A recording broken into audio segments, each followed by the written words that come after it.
국가의 신용등급에 관한 이야기는 오래됐습니다만, 그중에서 특히 이제 신용등급 문제가 중요시 되게 된 것은 이른바 이제 달러 환율제의 변동과 관련이 깊습니다. 금을 화폐로 취급하지 않으면 중앙은행은 뭘 담보로 해서 화폐를 공급을 하느냐? 신용이죠, 신용. 크레디트. 신용은 누구의 신용이냐라는 거예요. 그게 국가의 신용이에요. 국가 신용 등급을 평가하는 게 이제 중요해진 거예요. 그래서.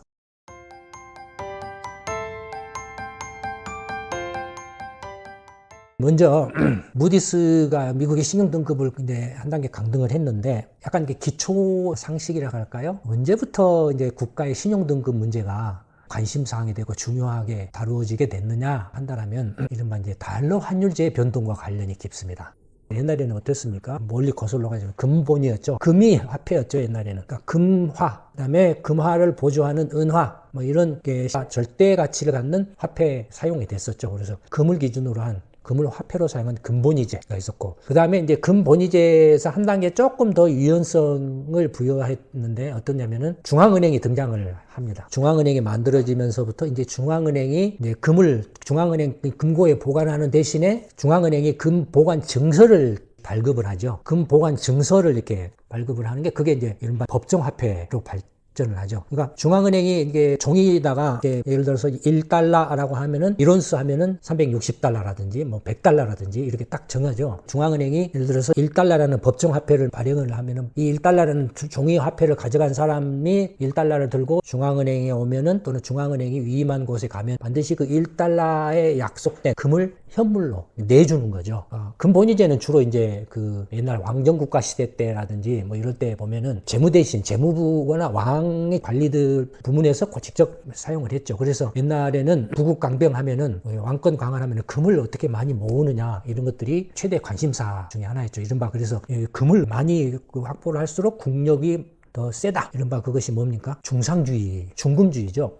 중금주의하고 중상주의가 아니에요. 왜냐면 이제 중상주의도 금을 많이 벌어들이기 위한 수단으로서 상업을 중요시하게 여긴다. 상업을 장려한다. 금을 많이 벌어들이기 위해서 상업을 장려한다. 뭐 이런 의미의 중금주의였는데, 그 후에 이제 중앙은행이 이제 만들어지기 시작하면서부터 금을 들고 다니기는 불편하잖아요. 뭐 강도를 만날 수도 있고 분실할 수도 있고, 금을 많이 갖고 다니면 금이 없어져 버릴 수도 있잖아요. 그러니까 이제 불편하니까 중앙은행이 금고에다가 금을 보관해두고, 금 보관 증서 형태의 법정화폐 1달러, 뭐 5달러, 뭐 2달러, 뭐 10달러, 뭐 100달러 법정화폐를 발행을 해서 그 화폐로서 금을 대신해서 쓰게 하죠. 그러면 이제 중앙은행은 보관한 금의 양만큼만 화폐를 발행하게 되죠. 근데 이제 실제로는 이제 그보다도 더 많이 화폐를 발행하죠. 왜냐면은 모든 사람들이 동시에 와서 금으로 바꿔주세요 하지는 않잖아요. 근데 금이 이제 100톤이 있다. 100톤 중에서 보통 이렇게 보면은 항상 금으로 바꿔주세요 라고 오는 사람이 오는 경우가 한 40톤 정도고, 60톤은 항상 유지하고 있다. 그러면은 중앙은행이 화폐를 100톤에 해당하는, 예를 들어서 편의상 1달러에 1톤이라고 하면은 100달러를 발행을 하죠. 실제로는 100톤 중에서 40톤만 이렇게 교환을 해 나가니까 60톤은 항상 이제 금고에 남아있다라는 거예요.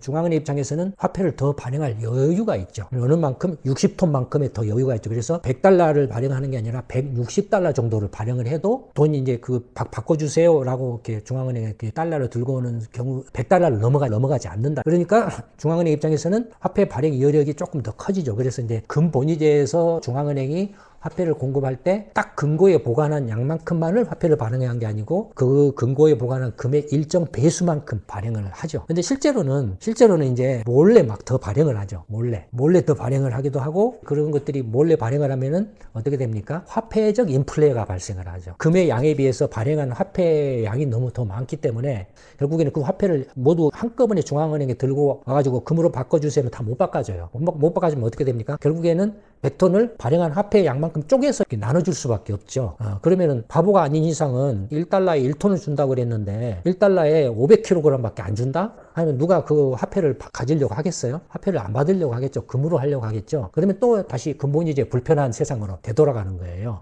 돈이 원활하게 잘 돌아야, 잘 흘러가야 경제도 원활하게 돌아가는 건데, 돈이 되게 잘 원활하게 돌아가지 못하면은 문제가 된다 이거예요. 그러니까 중앙은행이 화폐를 지나치게 많이 발행을 해도 문제, 아니면 적게 발행을 해도 약간의 화폐 부족으로 해서 약간의 문제, 뭐 이런 문제들이 생긴다. 그래서 이제 그러다가 금태환제도로 바뀌죠.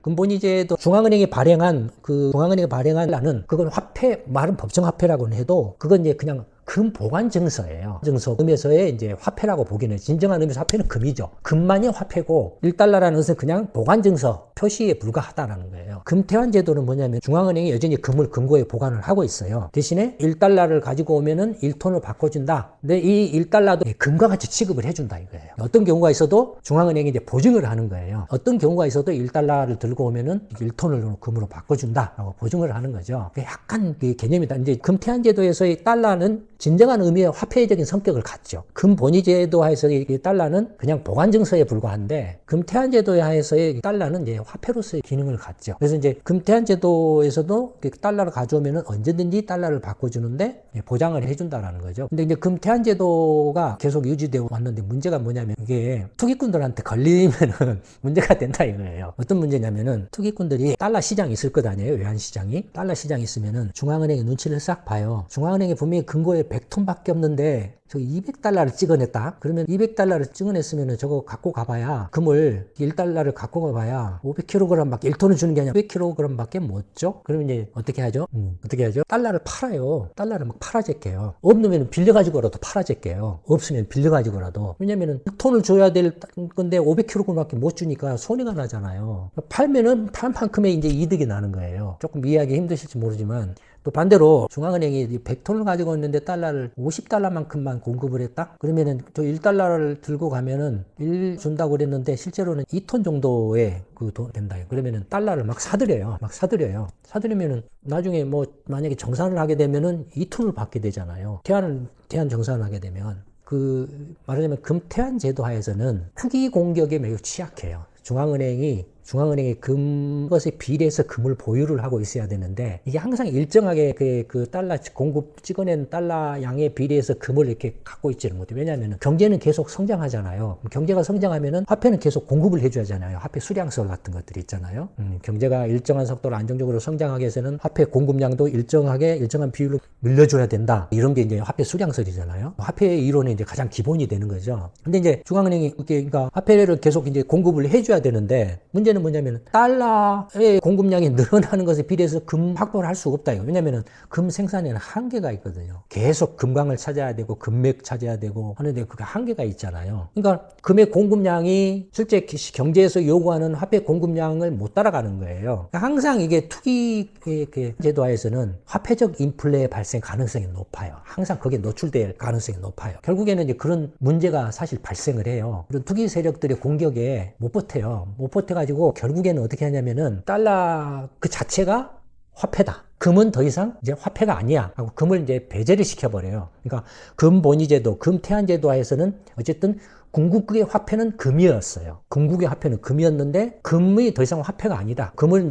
금은 하나의 투자 상품에 불과하다. 화폐는 뭐냐? 중앙은행이 발행하는 공급하는 달러가 화폐다. 그럼 중앙은행은 뭘 담보로 금을 화폐로 취급하지 않으면 중앙은행은 뭘 담보로 해서 화폐를 공급을 하느냐? 신용이죠, 신용. 크레딧. 신용을 담보로 해서 화폐한다. 그건 신용은 누구의 신용이냐라는 거예요. 그게 국가의 신용이에요. 그러니까 국가 신용 등급을 평가하는 게 이제 중요해진 거예요. 그러니까 환율 제도가 금 본위 제도에서 금태환 제도로 바뀌고 금태환 제도가 이제 달러 신용 통화 제도로. 다른 말로 하면은 달러 신용 통화 제도로 바뀌었다는 것은 금 본위 제도에서는 금이 화폐고 달러는 그냥 어음에 불과하다 그랬죠. 교환 증서에 불과하다 그랬죠. 그다음에 금태환 제도에서는 달러가 화폐, 금하고 딱 1대1 대응되는 화폐 역할을 기능을 가져요. 화폐 공급량과 금의 그 확보량 간의 미스매칭, 불균형이 발생하기 때문에, 구조적으로 발생하기 때문에 항상 화폐적 인플레 노출되기 쉽고 투기 세력의 공격이 취약하기 쉬워요. 그래서 이제 금은 이제 더 이상 화폐 기능을 이렇게 하지 못하도록 제껴버리고 중앙은행이 발행하는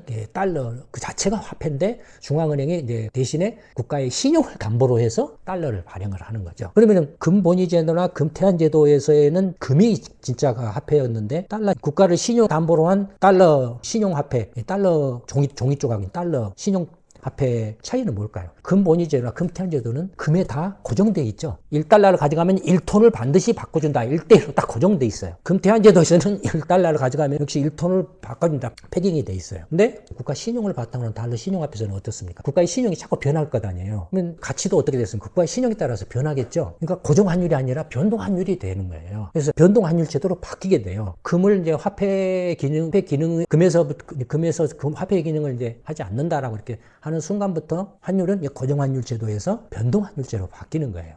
그날 그때 시시각각으로 변하는 경제적 상황에 따라서 국가의 어떤 신용 상황이나 국가의 경제적 상황이나 국가의 경제적 상황은 뭐 여러 가지죠. 뭐 실물 경제 상황, 금융 경제 상황, 뭐 재정 문제, 대외 교역 문제 이런 것들이 복합적으로 합쳐져 가지고 종합적으로 국가의 신용 평가하게 되는 거니까. 그래서 이제 환율 변동 환율제로 바뀌고 이게 이제 1971년에 일어난 닉슨 선언으로 해서 금태환 제도가 끝나고 고정 환율 제도가 끝나고 변동 환율 제도로 바뀌게 되는 거죠. 그래서 이제 변동 환율 제도로 바뀌게 되면서부터 국가의 신용 등급이 그 나라의 화폐 가치를 결정하는데 굉장히 결정적인 역할을 하게 돼요.